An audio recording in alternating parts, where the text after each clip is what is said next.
একই সাথে ডিজিএফআই আরেকজন কর্মকর্তা ছিলেন কমান্ডার ওয়ালি। উনি নৌবাহিনীর কর্মকর্তা।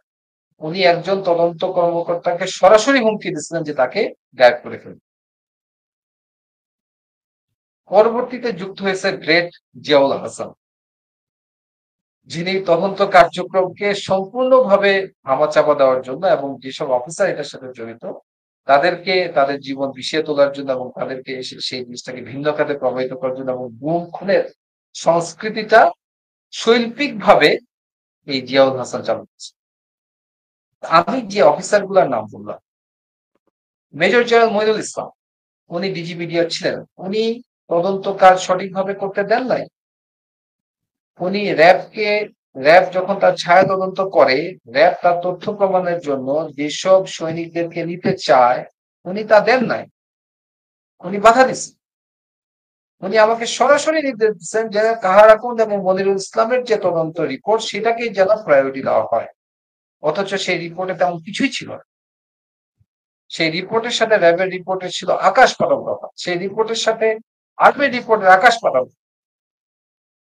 এই ব্যক্তিবর্গগুলা এই ঘটনার সাথে, আমি যে কথাটা প্রথমেই শুরু করেছিলাম, যে ঘটনার পরিকল্পনা করেছে, ঘটনা সংঘটিত হতে দিয়েছে এবং ঘটনা পরবর্তী সময় এটাকে ধামাচাপা দেওয়ার জন্য কারা করবে, দ্যাট ওয়াজ প্রি প্ল্যান।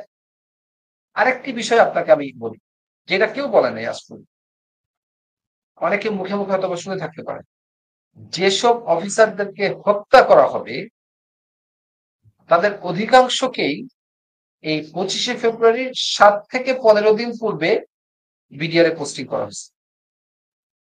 সেনাবাহিনীর সমস্ত পোস্টিং কিন্তু এমএস ব্রাঞ্চ থেকে আসে, মিলিটারি সেক্রেটারি। আপনি সেই মিলিটারি সেক্রেটারি তখন যিনি ছিলেন তাকে জিজ্ঞাসা করেন, who gave you this order to to posted out this officers to the BDR. এই কথাগুলো এই কারণে বললাম যে এই সামারিতে যে রাজনৈতিক যে একটা অংশ ছিল, যে যারা জড়িত, এই সামারিতে কিন্তু এই রাজনৈতিক অংশটাকে উজ্জ্বল রাখা হয়েছে। একই সাথে যারা suspected from the military, major general Mollah Fazlak, lieutenant colonel Shams, তৎকালীন লেফটেন্যান্ট কর্নেল সালেহ, যিনি পরবর্তীতে মেজর জেনারেল হয়েছে, তৎকালীন লেফটেন্যান্ট কর্নেল মামুন খালেদ, যিনি পরবর্তীতে সম্ভবত লেফটেন্যান্ট জেনারেল হয়েছে, তৎকালীন brigadier Imrul Kayes, they were suspected through some evidences যে তারা এই ঘটনার সাথে অথবা এই ঘটনাটাকে ধামাচাপা দেওয়ার জন্য জড়িত। ঠিক বলেছেন। এবং আপনি এটা জানেন যে আমি সবার আগে এই বিষয়ে সরাসরি একদম নাম ধরে আমি কথা বলছি। আমি আসলে ব্যক্তিগতভাবে আমার কাছে যে ফার্স্ট হ্যান্ড যে প্রমাণগুলো নাই বা যাদের বিরুদ্ধে আমার একদম সুনির্দিষ্ট তথ্য চাচ্ছি না, ওকে, কারণ এটা আমি একটু বেনিফিট অফ ডাউট আছে, কিন্তু ওকে, যাদের বিরুদ্ধে সুনির্দিষ্ট তথ্য প্রমাণ আমার কাছে আছে আমি এখন পর্যন্ত তাদের নামই আমি উল্লেখ করেছি, যাতে আমি যদি প্রয়োজন হয় আমি সেই তথ্য প্রমাণ আমি দিতে পারবো। ওকে। তো আপনারা আপনারা একটা সামারি নিয়ে গেলেন হাসিনার কাছে জি বিডিআর রিপোর্টে। হ্যাঁ, তখন কি হলো? জি এখানে এখানে তখন ওই সামারি যেটা ছিল যে তাকে তো কেউ জিজ্ঞাসা করেন, তার আন্ডারে যারা যারা কর্মরত তখন ছিলেন জি 1 বা জি 2 যারা কর্মরত ছিলেন তারা তো এখনো সেনাবাহিনীতে চাকরি করতেছে। তারা হয়তো এখন মেজর জেনারেল, লেফটেন্যান্ট জেনারেল অথবা মিনিমাম মেজর জেনারেল বা ব্রিগেডিয়ার অবস্থায় আছে। Please ask them who gave you the order this group of officers should be must be posted to B.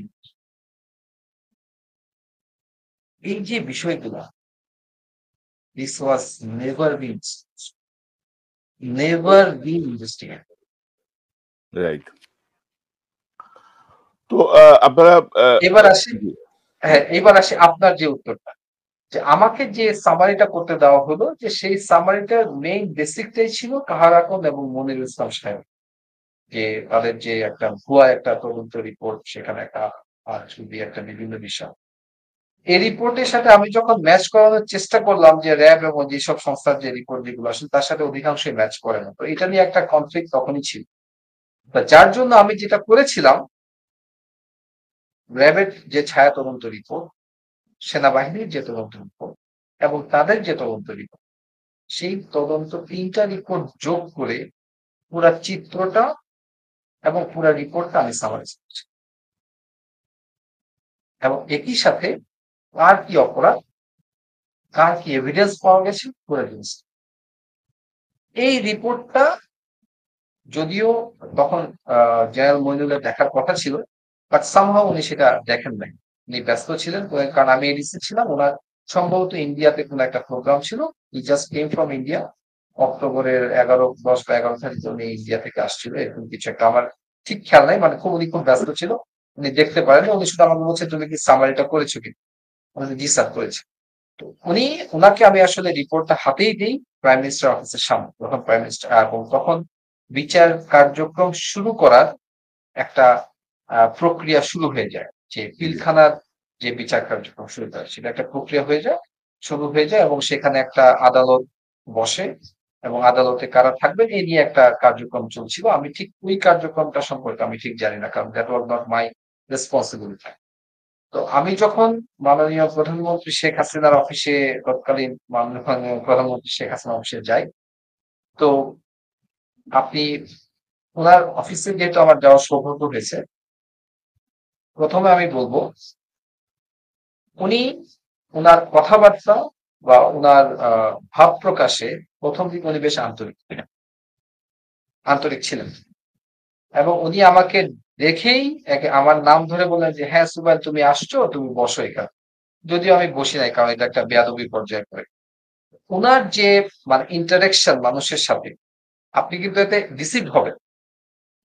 আপনি বুঝতেও পারবেন না যে উনি উনার ভিতরে কি কি আছে। এবং উনার ইন্টারাকশনে তখন তো আমি অনেক জুনিয়র অফিসার, যে মানে আমি প্রথম যে জিনিসটা আমার মাথাতে আসছে, যে উনি এত ভালো, উনি আমার নাম পর্যন্ত জানে। মানে একজন প্রাইম মিনিস্টার একজন ক্যাপ্টেনের নাম জানবে এবং তাকে বলতেছে যে তুমি বসো, কি খাওয়া খাও, মইনুল তুমি বসো। সো দিস ইজ সামথিং, যে আপনি মানে সামথিং যেটা আপনাকে প্রেস করতে হবে, বাট আপনি কিন্তু জানেন না what is going on inside her mind. তো এরপরে যখন রিপোর্টটা আমি দিলাম, উনি প্রথম একটা বা দুটা পৃষ্ঠা উল্টার পরে উনার চেহারা পুরোপুরি বদলায় যায়, এবং উনি প্রচন্ড বিরক্ত হন, এবং বোঝা যায় যে উনি খুব রেগে গেছেন। রেগে গিয়ে তো জেনারেল মইনুল টেবিলের আরেক পাশে বসা ছিলেন, আমি মইনুল সাহেবের পিছনে দাঁড়ানো ছিলাম। উনি রিপোর্টটা মইনুল সাহেবের দিকে ছুড়ে দিয়ে স্ট্রেট বলেন যে এইসব কি আবল তাবল নিয়ে আসছে। এবং উনি বেশ উচ্চ কণ্ঠে, রাগত স্বরে, এবং এটা উনি ওনার প্রচন্ড ক্ষোভ প্রকাশ করেন। এবং উনি একই সাথে বলেন যে, তোমাকে আমি যা বলছি তুমি তার বাইরে এগুলা কেন করতেছি। এরপরে যেটা হয়, সামরিক পানি নিচের দিকে গড়ায় একটা সেনাবাহিনীর একটা কথা আছে, যে সেখানে জেনারেল মইনুল আবদুল বেশ ক্ষিপ্ত হয়ে যান এবং বলেন, তুমি বাইরে যাও এসে, এবং আমাকে সেই রিপোর্টটা সংশোধন করতে, পরিমার্জন করতে, এবং কাহারা কোন এবং মনিরুল